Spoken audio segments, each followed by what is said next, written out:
राधे राधे दोस्तों, आपका मेरे YouTube चैनल में बहुत बहुत स्वागत है। आज हम जानेंगे भगवान शिव को क्यों नहीं चढ़ाते तुलसी, क्या रहस्य है, अब भगवान विष्णु ने क्यों दिया था शाप। तो आइए जानते हैं। हिंदू धर्म में भगवान शिव की पूजा का विशेष महत्व है। धार्मिक मान्यताओं के मुताबिक भगवान शिव की पसंद और नापसंद की वस्तुओं को अर्पित करने का उल्लेख मिलता है। जिस तरह भगवान शिव को बेलपत्र धतूरा अत्यंत प्रिय है, मौजूदा समय में हर सोमवार को लोग शिव लिंग की पूजा करते हैं। उन पर जल, केसर, चीनी, इत्र, दूध, दही, घी, चंदन, शहद और भांग अर्पित करते हैं। उसी तरह कई ऐसी चीजें हैं जिन्हें भगवान शिव पर अर्पित नहीं करना चाहिए। उन्हीं में से एक तुलसी भी है। ऐसी मान्यता है कि भगवान शिव के पूजन में तुलसी नहीं चढ़ाना चाहिए। इस संदर्भ में एक पौराणिक कथा है, तो आइए उस पौराणिक कथा का सुनते हैं।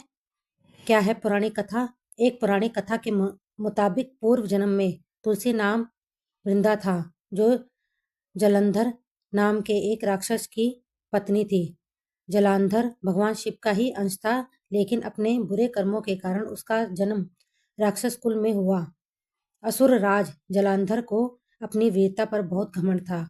उससे हर इंसान बहुत परेशान था, लेकिन फिर भी कोई उसकी हत्या नहीं कर पाता था। इसका ये सबसे प्रमुख कारण यह था क्योंकि उसकी पत्नी वृंदा एक पतिव्रता स्त्री थी, जिसके प्रताप के कारण राक्षस सुरक्षित रहता था।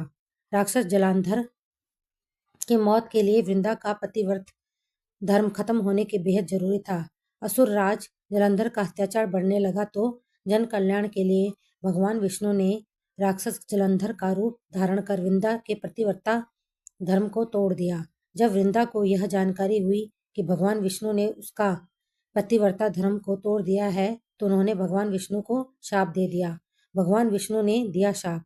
वृंदा के शाप से रुष्ट होकर विष्णु जी ने बताया कि वो उसका राक्षस जलंधर से बचाव कर रहे थे, और उन्होंने वृंदा को श्राप दिया कि वो लकड़ी बन जाए। इधर वृंदा का प्रतिव्रता धर्म नष्ट होने के कारण भगवान शिव ने राज जलांधर की हत्या कर दी। विष्णु जी के शाप के कारण वृंदा कालांतर में तुलसी बनी। ऐसा कहा जाता है कि तुलसी श्रापित है और शिव जी के द्वारा उनके पति की हत्या की गई थी, इसलिए शिव पूजन में तुलसी नहीं चढ़ाई जाती है।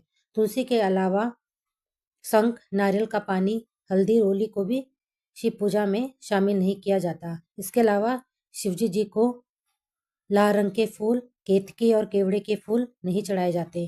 कहा जाता है कि ऐसा करने से भोलेनाथ टूट जाते हैं, लोगों को मनोकामनाएं अधूरी रह जाती है। इसके अलावा लोगों को कई तरह के कष्टों का सामना भी करना पड़ सकता है। इसके अलावा हल्दी, कई ऐसे धार्मिक कार्य होते हैं जो हल्दी के बिना पूरे नहीं होते, लेकिन भगवान शिव की पूजा में हल्दी का प्रयोग नहीं किया जाता। हल्दी का इस्तेमाल सौंदर्य प्रसाधन में किया जाता है। शास्त्रों में बताया गया है कि हल्दी स्त्रियों से संबंधित वस्तु है और शिवलिंग को पुरुष तत्व माना गया है। इसी वजह से भगवान शिव की पूजा में हल्दी का उपयोग नहीं करना चाहिए।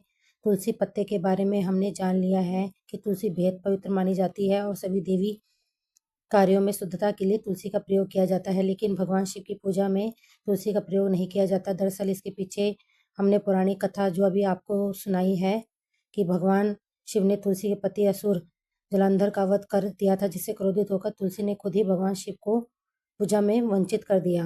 शंख और शंख से जलाभिषेक। भगवान शिव की पूजा अर्चना में शंख का उपयोग नहीं किया जाता। इसके पीछे एक पौराणिक कथा मिलती है। कथा के अनुसार दैत्य शंख चूर सभी देवी देवता परेशान थे, तब भगवान शिव ने त्रिशूल से वध कर दिया था, जिससे उसका शरीर भस्म हो गया। उसी भस्म से शंख की उत्पत्ति हुई। चूंकि भगवान शिव ने दैत्य शंखचूड़ का वध कर दिया था, इसीलिए उनकी पूजा में शंख का उपयोग नहीं किया जाता।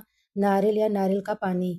भगवान शिव की पूजा में गन्ने का रस, दूध, शहद, दही आदि चीजें अर्पित की जाती है, लेकिन नारियल या नारियल का पानी अर्पित नहीं किया जाता। देवताओं पर चढ़ाई जाने वाली चीजों का स्वयं ग्रहण करना आवश्यक होता है, लेकिन शिवलिंग पर चढ़ाई गई चीजों का ग्रहण करना उचित है, इसलिए शिवलिंग का नारियल के पानी से अभिषेक नहीं किया जाता। शिवलिंग पर संपूर्ण चीजें समर्पित की जाती है, अर्थात कोई चीज खंडित नहीं होनी चाहिए। केतकी, केवड़े और लारंग के फूल।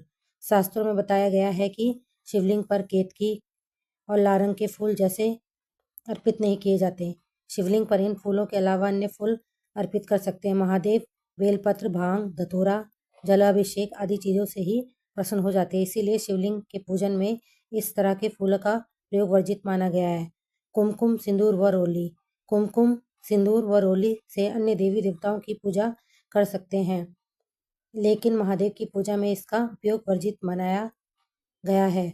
हल्दी की तरह इसे भी स्त्री तत्व होता है, जिसकी वजह से महिलाएं पति की लंबी आयु और स्वास्थ्य जीवन के लिए मांग में लगाती हैं। लेकिन शिवलिंग की इन चीज़ों से पूजा अर्चना नहीं करना चाहिए। आप शिवलिंग की पूजा में चंदन या भस्म का उपयोग कर सकते हैं। वहीं ध्यान रखना चाहिए कि शिवलिंग पर हमेशा कांसे, अष्टधातु या पीतल के बर्तन या लोटे से ही जल चढ़ाएं। लोहे या स्टील के बर्तन से न चढ़ाएं। तो दोस्तों, यहाँ पर पौराणिक कथा समाप्त होती है। इस पौराणिक कथा को सुनकर हमने जाना कि क्यों तुलसी शिवलिंग पर क्यों नहीं चढ़ाई जाती, इसके पीछे क्या कारण था। तो ये कारण हमने जान लिया है। और शिवलिंग पर और इसके अलावा भी बहुत सी ऐसी सामग्री नहीं चढ़ाई जाती, इसके बारे में भी हमने जानकारी प्राप्त की। यदि आपको दोस्तों मेरा यह वीडियो और जानकारी अच्छी लगी हो तो मेरे वीडियो को लाइक करें और मेरे चैनल को सब्सक्राइब करें, और वीडियो पसंद आया हो तो अपने दोस्तों रिश्तेदारों में शेयर करें, और कमेंट में श्री शिवाय नमस्तुभ्यम हर हर महादेव जरूर लिखें। महादेव आपके और आपके परिवार के ऊपर अपनी कृपा दृष्टि बनाए रखें।